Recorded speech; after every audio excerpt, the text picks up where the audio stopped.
Jeff, first question, can you update the status of your injured guys, Larkin, Stetcher, Bertuzzi? Bertuzzi's out. He has not practiced with us.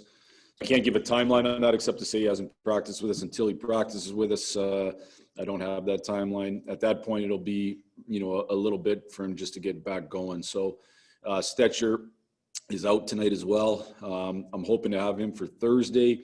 And Dylan Larkin is probable, but a game time decision. Bert is so important to your team. Can you give us any insight into what he's dealing with right now?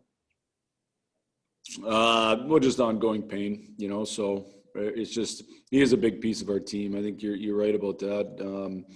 He's a guy who, from the very first time I've coached him, he's a winning type hockey player, certainly, especially against teams like Tampa that are hard to play against, that are big and strong and are good defensively. He's a guy who can create offense in those types of games. So, we certainly miss him, but that's part of the league, and everybody has to deal with it, and we have to overcome it. And his injury is something that everybody just prefers not to discuss? Correct. Got it. Thank you. Yep, no problem. Next up, Trevor Thompson, Fox Sports Detroit. Blashill, it's a rarity to have not only a weekend off, but 4 straight days in a compressed schedule. What do you think was more valuable, having some time to practice or just having some time to rest your guys' bodies and minds? Honestly, probably both. I would tell you that, we had, a couple days where we didn't skate. One was completely off except for testing, and one was just a lift. And I just thought the energy coming back from those days was tremendous. Hopefully it carries forward here to tonight. The game takes a life of its own, but I thought both practices allowed us to kind of just reset ourselves a little bit systematically, make sure that our structure was real good. We have to be a team that plays with great structure. And I think it allowed us to kind of work on a few things you don't normally get a chance to. So, it certainly, I think, came at a good time. It's almost the exact midway point of the season or close to it. And again, gave us a chance to get refreshed and reset. The analytics world likes Stetcher's defensive game, but what do you think you've missed most when he's been missing out of the lineup for the last 7 games? Well, he's a competitive player. He's a good player. So you just miss some depth there. I think our decor's done a good job though. So I wouldn't, it's not on one guy by any chance. I think overall our decor's played pretty well with him in the lineup. It gives us more depth and competitiveness. So, he's proven to be a good 5-on-5 player. That's what he's done in the league. He's been able to play against other teams' best players, both here in Vancouver. He's proven to do that on a good, consistent basis, and you need those types of players. He also has a swagger to him that I like a lot. Has Vasilevskiy made any changes to his game that you've seen that have helped him improve? 3 shutouts in his last 5 starts. It's pretty impressive, but his numbers across the board. Is he getting better in any ways that you're noticing, or just a steady game? No, I wouldn't say there's anything, in the last couple of years. The one thing I'd say about, and I don't know him at all, but just observing, it's been awesome to watch how hard he works at his game. I've seen him working at different times, and he definitely works hard at it. It's just another example why the best are the best. And he's a great goalie. I think the best in the league. He's kind of got everything. He's got the size, the skill set. He seems to have a calm demeanor in there. So he's really, really good. And, I was watching the clip earlier, and we had great net presence, and he literally jumped on both feet to see where the pass was going. And we made a pass to Dylan Larkin backdoor, and he got over, and he made the save look easy. That's something that's underrated, like your ability to fight through traffic and see that stuff's underrated. So, I can't tell you one particular area that he's improved in. It's just, I'm sure as he's gained experience, he's continued to gain confidence. Thanks, Blash. Ted Colfin, Detroit News. Yep. Hey, Jeff, how tricky is it to navigate all right, do we practice? Do we rest? Do we do a morning skate? Just that whole situation there. And I've seen where a lot of teams are foregoing the morning skates here the rest of the way, but that's probably usually more of those teams that have such a busy schedule coming up. But how are you guys going to deal with it the rest of the way? Because there's stretches where you guys are going to be really busy here too. Yeah, no, we take it on a case by case basis in terms of the morning skates.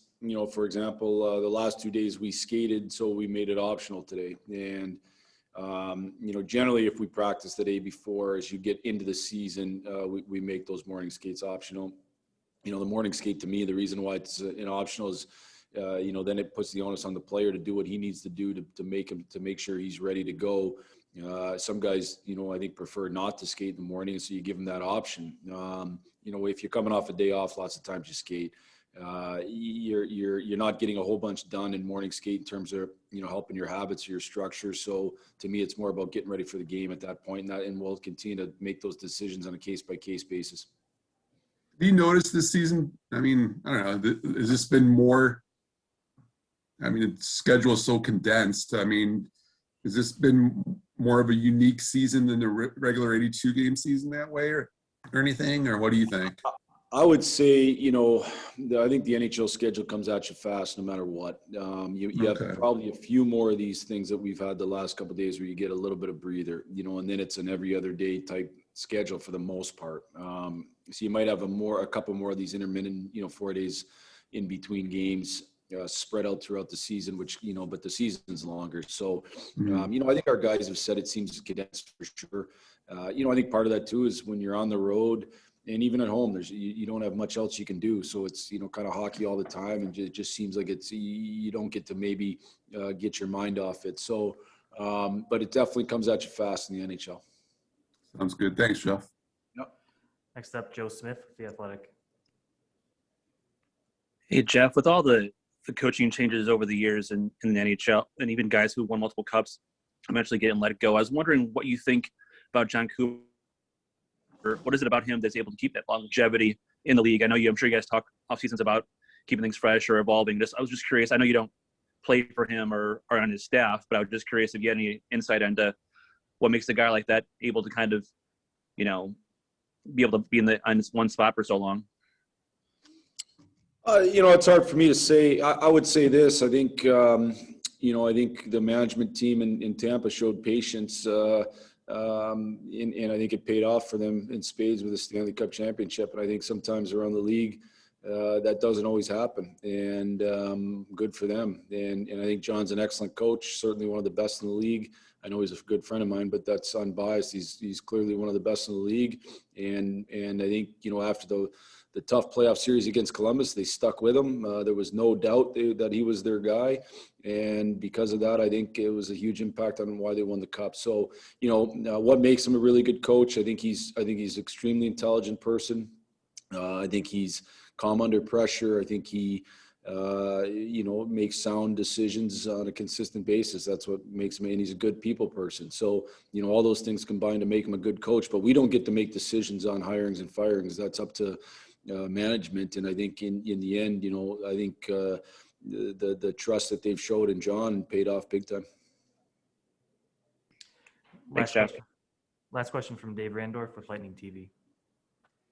Jeff, hello. First of all, the first question is short and sweet. Bernier tonight?